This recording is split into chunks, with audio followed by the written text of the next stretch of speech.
दीपक जी मुंबई से। राधे राधे महाराज जी। राधे राधे महाराज जी, आपके चरणों में कोटि कोटि प्रणाम। महाराज जी, वृंदावन मथुरा में जो कोई नया व्यक्ति आए उसको दर्शन या संत दर्शन करते समय किन बातों का विशेष ध्यान रखना चाहिए? सबसे पहली बात तो यह है कि नाम नहीं छूटना चाहिए, क्योंकि यही आपकी बुद्धि को शुद्ध रखेगा। और यहाँ किसी के भी दोष दर्शन न करें, क्योंकि हमारी दृष्टि मायामयी है, तो हमको स्त्री दिखाई देगा, पुरुष दिखाई देगा। जब स्त्री पुरुष जड़ चैतन्य दिखाई देगा तो उसकी गलतियां भी दिखाई देंगी। अगर हमें यहाँ किसी के दोष दिखाई दें तो हमें अपने अंदर ताप पैदा करना चाहिए कि बहुत निंदनीय हो, भगवान के धाम में भी आकर दोष दर्शन करते हो, और जो दोष देखा उस दोष का वर्णन तो कभी करे ही नहीं। अगर वर्णन कर दिया तो आपका आना बेकार हो जाएगा, आपके द्वारा अपराध बन जाएगा। वैष्णव धाम में किसी के भी दोष दर्शन न करना, और दोष दर्शन न कहना, और दोष की बातें न सुनना, ये हम सबसे पहला नियम ले। और दूसरी बात है, धाम आदि में है जैसे हम आवे तो हमको जो गृहस्थी के भोग विलासिता है वो नहीं करने चाहिए। अब घर गृहस्थी में तो सब भोगते ही हो, जब धाम आए हो तो ब्रह्मचर्य से रहो, 6 दिन रहो, 2 दिन 4 दिन ब्रह्मचर्य से रहो, और अपने धन की कमाई का ही भोजन पावे, कहीं भी हलवा पूड़ी बटरा ना पावे।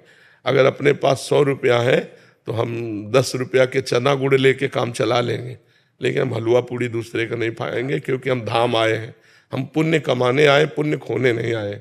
अपना भोजन धर्म के द्वारा कमाए हुए अर्थ से किसी का दोष दर्शन न करना, और निरंतर भगवान का नाम चिंतन करना, और हो सके अगर 3 दिन रुके तो 1 दिन उपवास करना, 1 दिन भूखा रह करके जल आदि के द्वारा या फल आदि के द्वारा प्राणों का पोषण करके, एक बार 24 घंटे में एक बार फल आदि का पोषण करके तीर्थ में 1 रात उपवास करें, 24 घंटे उपवास करें, और 1 भी मिनट खाली न जाने पावे।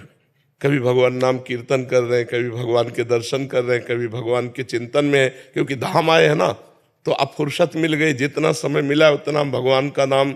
और यहाँ अगर हो सके तो आपको ऐसा लगता हो कि 10 रुपया हमारे पास है जो हम दान पुण्य कर सकते हैं, तो 10 रुपया के 1 किलो बाजरा, आधा किलो बाजरा जो भी मिलता हो ले लिया और पक्षियों में डाल दिया, तो कितने मतलब पक्षियों का पेट भर जाएगा। कुछ न कुछ परोपकार करना चाहिए, कुछ न कुछ दान पुण्य करना चाहिए। धाम में आकर के नहीं है तो हम किसी संत को कोई वस्तु दे देते हैं, कोई सेवा कर देते हैं, हम 1 किलो नमक ला के दे देते हैं कि सब लोग भंडारे में दाल में डाल देना, हम गरीब आदमी, हमारा इतना ही। अगर परोपकार की भावना से, पुण्य की भावना से, भगवत भावना से, आप किसान हो, आप मेहनत करते हो, आप व्यापारी हो, और थोड़ा भी आकर कोई जान ना पावे, छपाओ मती, छुपा के कोई नहीं जान पाया, और आप पुण्य करके चले गए, नाम जप करके यहाँ चले गए, कोई अपराध नहीं किया, तो आपको भगवत प्राप्ति में सहयोग करेगा। ये आपके दुखों को मिटा करके सुख प्रदान। बहुत जगह भंडारे हैं, यहाँ रास्ते में कोई हलवा पूड़ी नहीं, कदापि नहीं, आपको लेने का अधिकार नहीं। आप गृहस्थ हैं, आप खुद कमाते हैं, तो ऐसे करने का अधिकार नहीं, ऐसे करने का अधिकार। यदि आपको ऐसा लगता है कि हम पा लेते हैं तो निकालो 20 रुपया 50 रुपया उसके पास रखो, वहीं रख दो और छोड़ के चले आओ। अगर आपने पाया भरपेट तो आपको अंदाज होना चाहिए कि इतना 100 रुपया में मिलेगा, तो 100 रुपया निकाला, वहाँ रख दिया, चल दिया, ये बात तो हो जाएगी। दान मत लो, गृहस्थ हो, दान पुण्य विरक्तों के लिए, गृहस्थ के लिए नहीं। भगवान ने तुम्हें जो दिया है उसी से उतना निर्वाह करो।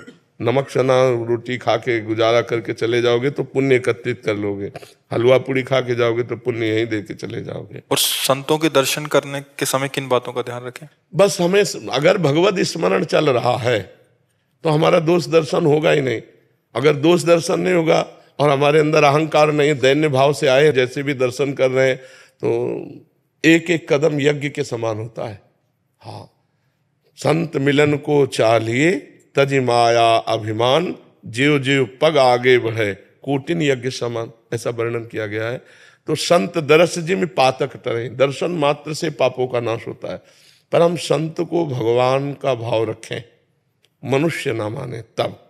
जैसे एक पत्थर है जिसे हम पत्थर मानते हैं, और एक पत्थर है जिसे हम भगवान मानते हैं। तो पत्थर मानने से हमें कोई लाभ नहीं मिला, लेकिन जब उसी को हमने भगवान माना, पाषाण मूर्ति को, तो हमारे भाव बनने लगे, हमें पुण्य मिलने लगा, हमारे लाभ मिलने लगा। एक मनुष्य है और मनुष्य रूप में एक संत है, उसे हम भगवान का दर्जा दें।